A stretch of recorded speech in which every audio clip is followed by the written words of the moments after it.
Sebelumnya perkenalkan kami dari kelompok 3 hari ini akan mempresentasikan tentang analisis standar belanja. Sebelumnya izinkan perkenalkan diri terlebih dahulu. Nama saya Eka Bella Pratiwi dan NIM terakhir 105. Saya Mutia Indonesia dan NIM akhir 128.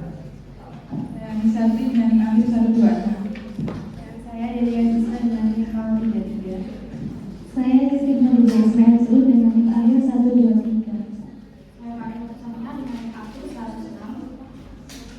Saya Valencia Delosa dan dengan NIM akhir 121. Saya Cynthia dengan NIM akhir 125. Saya Menutia Semegila Sama dengan NIM akhir 127.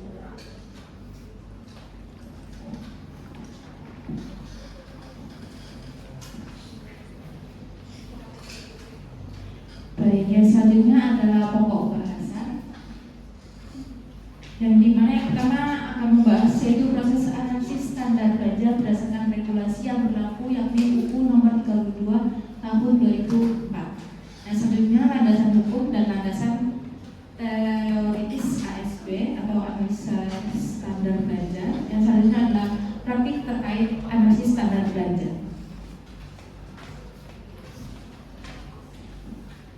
Oke, yang pertama ini ada definisinya sendiri. Yang pertama itu menurut Undang-Undang Nomor 32 Tahun 2004 tentang Pemerintahan Daerah Pasal 167 Ayat 3. Nah, bunyinya ini yang dimaksud dengan analisis standar belanja atau ASB adalah penilaian kewajaran atas beban kerja dan biaya yang digunakan untuk melaksanakan suatu kegiatan.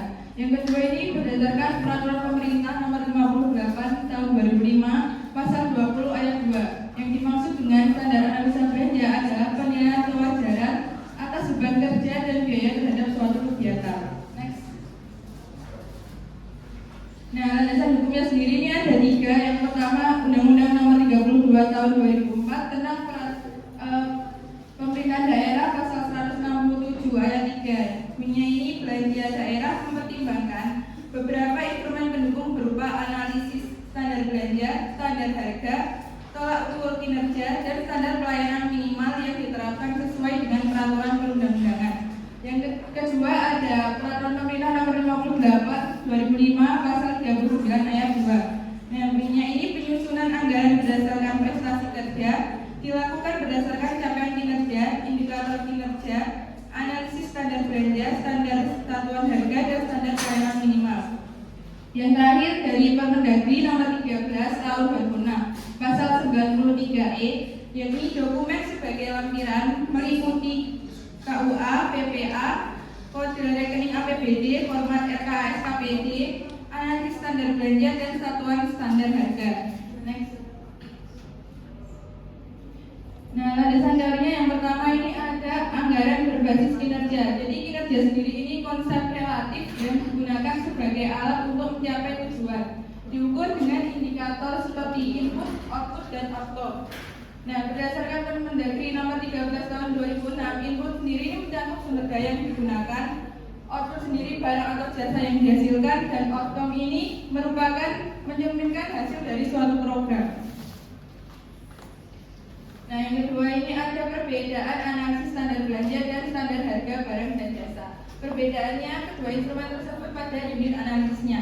Kalau standar harga barang jasa adalah pada level unit per unitnya barang atau jasa. Misalnya satu sak semen adalah dengan harga 40.000 dan satu lem kertas HVS dengan ukuran 80 gram adalah 35.000 dan seterusnya. Nah, yang kedua ini kalau analisis standar belanja atau ASB pada level kegiatan per kegiatan, jadi menurut kegiatannya. Misalnya ini pelatihan teknis dengan peserta 40 orang selama 2 hari. Kemudian dengan harganya itu belanjanya itu 50 juta. Kemudian ujian kualitas udara di 5 tempat dengan belanjanya anggarannya itu 30 juta. Next.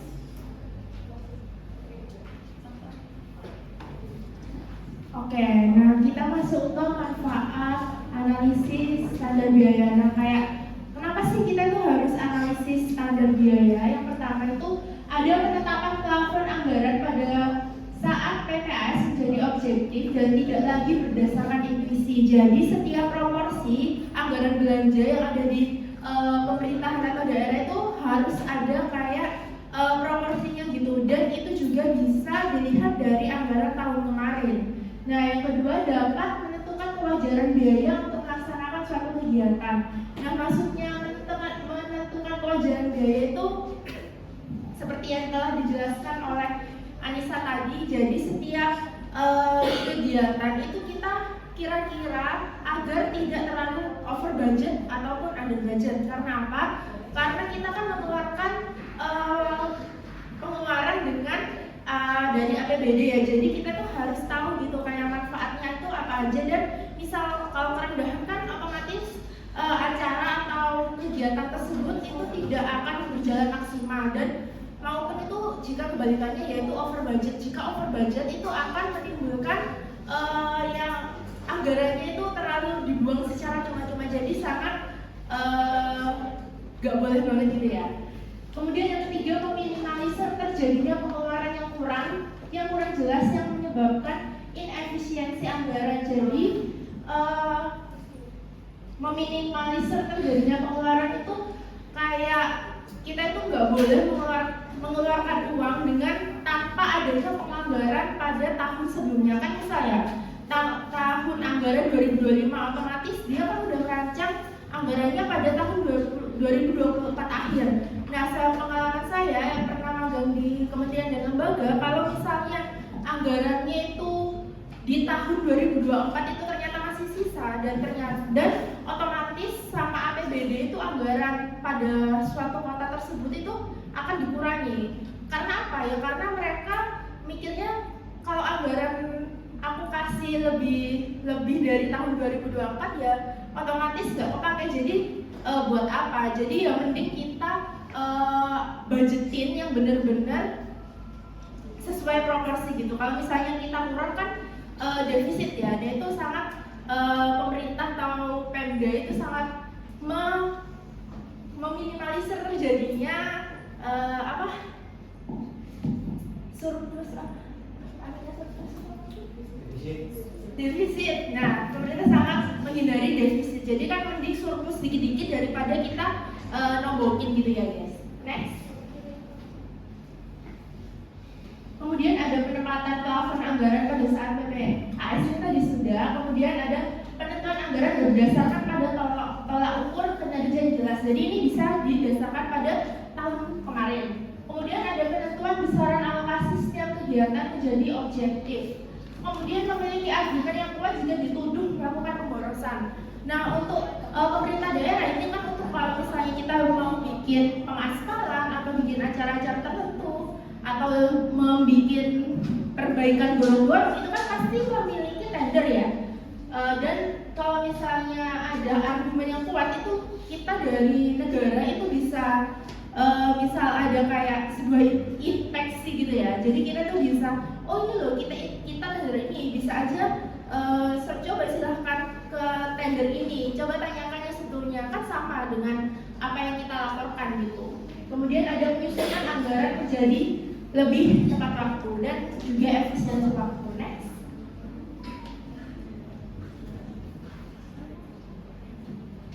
Kemudian ada posisi ASB dalam pengelolaan keuangan daerah.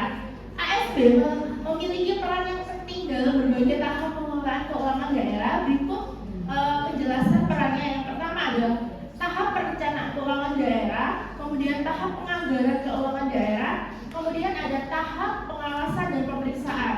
Nah, untuk urutan waktunya, tahapan perencanaan itu di sebelum tahun anggaran berjalan, kemudian penganggaran itu ya ketika tahun berjalannya juga, kemudian pengawasan atau pemeriksaan itu biasanya berada pada tengah periode maupun di akhir tahun. Next. Kemudian ada perilaku belanja. Yang pertama ada penggolongan belanja berdasarkan perilaku. Kemudian ada pentingnya memahami pola perubahan belanja dalam kaitannya dengan target kinerja pemerintah daerah. Nah, kan kita juga baru aja ada efisiensi ya. Jadi kita harus menyesuaikan efisiensi tersebut itu dengan pemerintah pusat dan daerah. Karena apa? Karena biasanya kalau sebelum adanya peraturan efisiensi kita kan tidak, istilahnya tuh tidak seminim sekarang ya. Jadi kita juga harus menyesuaikan perilaku dengan pemerintah pusatnya juga. Kemudian untuk next akan dijelaskan oleh rekan saya. Oke, selanjutnya itu kita bahas tentang komponen yang berada di perilaku belanja. Yang pertama ada belanja variabel, di mana total belanja itu akan naik atau turun sesuai dengan target kinerja. Contohnya kalau sewa stand per meter atau sewa gedung harian. Kemudian yang kedua ada belanja tetap, sesuai dengan namanya, jadi totalnya itu akan tetap walaupun target kinerja itu berubah, tapi dalam rentang kapasitas waktu tertentu. Contohnya gaji pegawai pemerintah daerah. Kemudian yang ketiga ada belanja semi variabel, di mana di dalam total belanja tersebut itu mengandung unsur belanja tetap sama belanja variabel. Selanjutnya ada pola perilaku biaya. Yang ada 3 macam pola perilaku biaya. Yang pertama ada jumlah tetap yang juga sama dengan jumlah tetap itu sama ya sama belanja tetap. Jadi targetnya itu tidak akan berubah. Kemudian yang kedua ada jumlah berubah secara proporsional dengan perubahan target kinerja kegiatan atau juga disebut sebagai belanja variabel. Dan yang ketiga jumlah berubah tidak sebanding dengan perubahan target kinerja kegiatan disebut juga sebagai belanja semi variabel. Nah, kemudian untuk menggambarkan terkait hubungan belanja total dengan target kinerja kegiatan itu digambarkan dengan fungsi belanja total sama dengan belanja tetap total ditambahkan dengan belanja variabel total. Kemudian karena selanjutnya belanja variabel itu merupakan jumlah yang dipengaruhi oleh besar kecilnya target kinerja kegiatan. Dengan kata lain, belanja variabel itu hasil perkalian antara belanja variabel per unit dikalikan dengan target kinerja kegiatan. Maka fungsi yang digambarkan yaitu Y sama dengan A plus BX, di mana Y itu merupakan belanja total, A itu belanja tetap total, B itu belanja variabel per unit, dan X itu adalah target kinerja kegiatan. Nah, tadi kan udah aku singgung di belanja tetap itu ada rentang relevan aktivitas, di mana rentang ini merupakan rentang beban kerja di mana perilaku belanja tetap dan variabel valid. Contohnya rentang daya listrik PLN yaitu 0 sampai 450 watt. Dan pentingnya rentang relevan ini yaitu belanja total rentangnya itu tidak akan berubah dalam rentang ini, namun di luar rentang ini dia akan berubah dan tidak konstan. Oke, yang selanjutnya ini ada metode penentuan pola perilaku belanja, yang dimana secara umum ada 3. Yang pertama itu pendekatan intuisi berdasarkan intuisi pembuat keputusan. Contohnya adalah membuat surat keputusan atau membuat kontrak kerja. Yang selanjutnya adalah pendekatan analisis engineering, yang dimana berdasarkan hubungan fisik antara input dan output. Contohnya menentukan kebutuhan panitia komputer dan kertas untuk bimbingan teknis. Yang selanjutnya pendekatan analisis data belanja masa lalu. Berdasarkan data belanja masa lalu asumsinya yaitu perilaku belanja masa depan sama dengan masa lalu. Yang dimana next. Nah, yang dimana ini tuh ada 2 metode. Yang pertama metode titik tertinggi dan titik terendah, yaitu metode ini menggunakan 2 titik ekstrim untuk memperkirakan pola belanja. Yang kedua yaitu metode kuadran terkecil, yang dimana ini metode ini menggunakan regresi linier untuk mendapatkan estimasi